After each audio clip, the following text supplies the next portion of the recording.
Hello দেশ এবং প্রবাসের প্রিয় বন্ধুরা, নতুন একটি ভিডিওতে আপনাদেরকে স্বাগতম। গতকাল দরদ সিনেমার মেগাস্টার শাকিব খান এবং সোনাল চৌহানের অনন্য মামুনের ডিরেকশনে সেই সিনেমার একটা কিছু আসার কথা ছিল।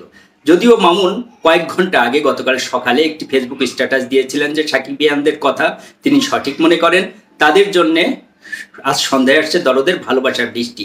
তার মানে আমরা ধরে নিয়েছিলাম যে দরদের একটি গান আসতে চলেছে, কিন্তু বিকালে তিনি আরেকটি স্ট্যাটাস দিয়ে দিলে জানালেন যে দেশের বর্তমান পরিস্থিতির কারণে তিনি কোনো কিছু আজকে আনছেন না, নতুন করে সময় আবার জানিয়ে দেওয়া হবে। তারপরেই আলোচনা সমালোচনা শুরু হলো ফেসবুক জুড়ে, একের পর এক নানা ধরনের কমেন্ট। কেউ কেউ অবশ্য এই সিদ্ধান্তকে, মামুনের এই সিদ্ধান্তকে সঠিক মনে করছেন, কিন্তু বেশিরভাগ সাকিবিয়ানরা তাকে গালাগালি দিয়ে একদম ভাসিয়ে দিয়েছেন। মাসুম মিয়া নামে একজন দর্শক লিখেছেন, আপনার চাপাবাজি এবং হটকারিতার জন্য দরদ ওয়ার্ক করবে না। সাকিবকে ভিত্তি করে, সাকিব খানকে বিক্রি করে আর কতদিন চলবেন? আর যদি দরদের প্রমোশন শিখতে চান তাহলে ওই তুফান টিমের কাছ থেকে শিখুন। এরকম নানা রকম আর গালাগালি তো আছে, সাকিবিয়ানরা নানা ভাষায় গালাগালি দিচ্ছে।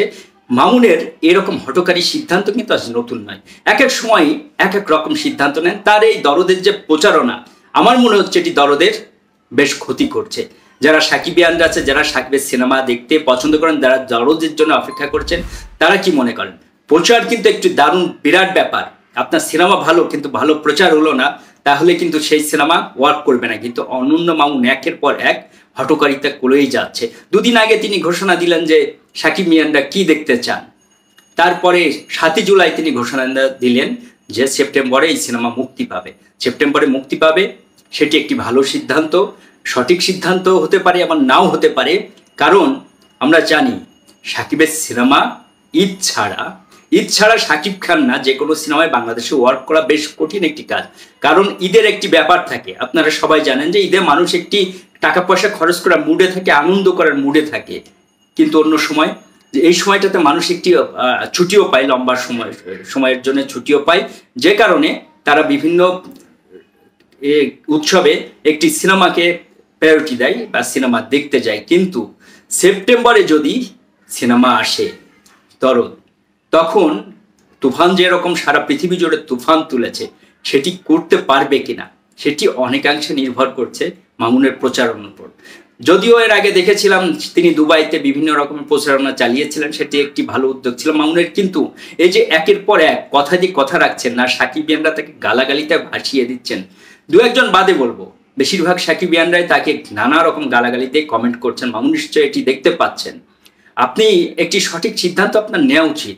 কবে কি করবেন সেটি একটি ভালো সিদ্ধান্ত। একটি টিম তৈরি করুন, যে টিম নিয়ে, যেরকম তুফানের একটি টিম থেকে একের পর এক প্রচারণা চালিয়ে গেছে, গান দিয়েছে, টিজ দিয়েছে, তারপরে একেবারে লাগে উড়াধরা করে দিয়েছে, সারা বাংলাদেশে হইচই ফেলে দিয়েছে তুফানের টিজ। আপনি একটি টিজার ছেড়েছিলেন, সেটি মানুষের মোটামুটি ভালো লেগেছে। সাকিবের নানা রকম শেড দেখা গেছে, আমরা বুঝতে পেরেছি একটি সাইকো থ্রিলার মুভি এবং অ্যাকশন আছে, ভালোবাসা আছে, সেটিও বুঝতে পেরেছি। কিন্তু আপনি কি প্ল্যান করতে চান সেটি সঠিক সিদ্ধান্ত আপনি নিতে পারছেন না অনন্য মামুন, যে কারণে আমার মনে হচ্ছে দরদ খুব ক্ষতির মুখে পড়ছে এবং আরও ক্ষতির মুখে পড়বে। দরদ যদি ভালো ব্যবসা না করে, আপনার ক্যারিয়ারও কিন্তু ক্ষতির মুখে পড়বে।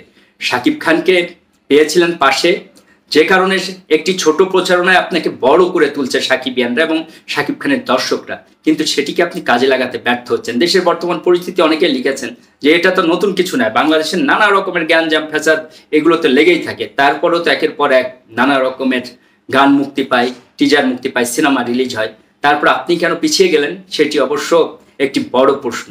দেশের পরিস্থিতি অনেক রকম হবে অনন্য মামুন, কিন্তু আপনাকে সিদ্ধান্ত নিতে হবে আপনি কি করতে চান। দরদকে যদি হাইপে তুলতে চান, দরদের একটা ছোট হাইপ আছে, বিভিন্ন সিনেমা হলে যে দর্শকরা জিজ্ঞেস করছে যে দরদ কবে আসবে। আমরা দেখতে পাচ্ছি তুফানের মধ্যেই দরদের একটি আওয়াজ উঠেছিল, কিন্তু আপনি সেই হাইপটাকে পিছিয়ে দিচ্ছেন, বারবার নষ্ট করছেন। হাইপটাকে নষ্ট করলে দর্শক কিন্তু পাবে না। অনেক দর্শক মন্তব্য করেছেন যে এই যে এরকমের আপনার হটকারী সিদ্ধান্তের কারণে, যে এরকম বারবার সিদ্ধান্ত পরিবর্তন করছেন, যে কারণে দরদের কাহিনীও কি এরকম হবে, বারবার সিদ্ধান্ত পরিবর্তনের মতো, সেটিও কিন্তু তারা নিজেরা চিন্তা করছেন। দেশের পরিস্থিতি কতটা ভালো কতটা খারাপ সেটি মাথায় না নিয়ে যদি কিছু করতে পারতেন গতকাল, তাহলে নিশ্চয়ই নতুন করে একটি হাইপ তৈরি হতো। আপনি আবার পিছিয়ে দিলেন দরদকে।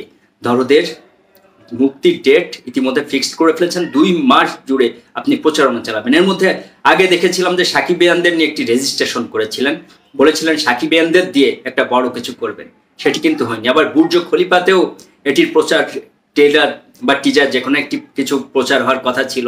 আমরা দেখেছিলাম আশাদ আদনান ভাইও বলেছিল রাজকুমারের টিজার বা ট্রেলার তিনি চালাবেন, বুর্জ খলিফাতে তিনিও ব্যর্থ হয়েছেন।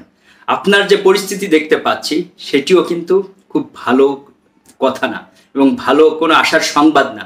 আপনি একের পর এক সিদ্ধান্ত পরিবর্তন করছেন এবং দরজের জন্য যেটা খুবই ভীষণ রকমের খারাপ হচ্ছে মামুন।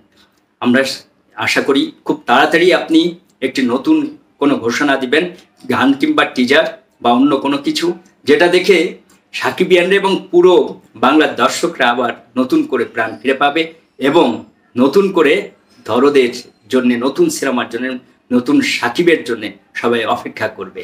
সেটি নিশ্চয়ই আপনার মাথায় আছে এবং আপনার কাছ থেকে ভালো কিছু আশা করছি দরদ তুফানের মতোই হবে বা তুফানকে ছাড়িয়ে যাবে। সাকিব যেমন একের পর এক নিজেকে ছাড়িয়ে যাচ্ছে, আমরাও আশা করছি মামুন আপনার জন্য সবসময় শুভকামনা। কিন্তু আপনার এই হঠকারী সিদ্ধান্তগুলো পরিবর্তন করতে হবে, না হলে আপনি এবং দরদ দুটোই বিপদের মুখে পড়বে। দরদ এবং পুরো সাকিব খান সাকিবিয়ানদের জন্য শুভকামনা। যারা বাংলা সিনেমা দেখেন তাদের সবাই সুস্বাস্থ্য কামনা করি। সবাই ভালো থাকবেন, সুস্থ থাকবেন এবং আমার এই চ্যানেলটির সঙ্গেই থাকবেন, বাংলা সিনেমার সঙ্গে থাকবেন, সাকিব খানের সিনেমার সঙ্গেই থাকবেন। আল্লাহ হাফেজ।